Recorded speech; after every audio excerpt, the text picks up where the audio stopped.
In today's challenge, we've got a simple task to group by the first two characters of the ID and some sales.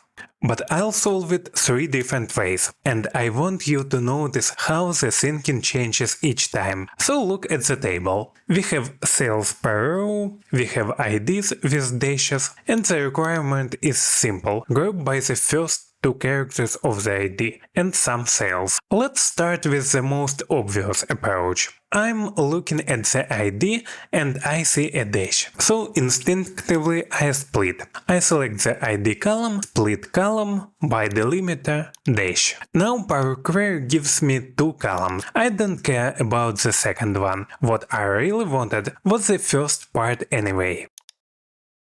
At this point, grouping is straightforward. Group by the first column some sales. This approach is very visual, it's very easy to follow and honestly totally fine.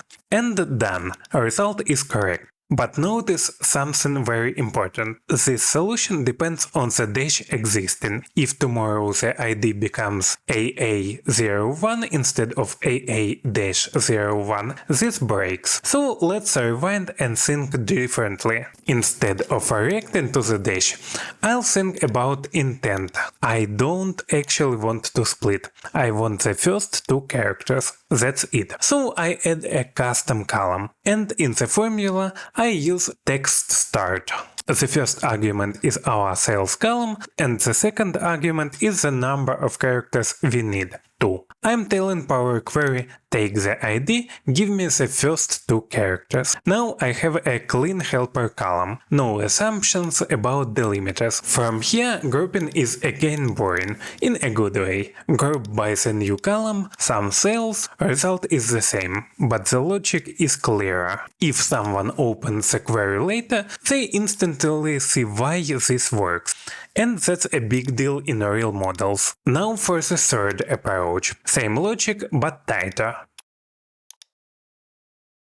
This time I won't create a helper column at all. Instead, I'll transform the ID column right before grouping. I will use table transform column. So I'm telling Power Query, before you group, take ID and replace it with its first 2 characters. No new columns, no extra steps. Then I group immediately. And again, same result.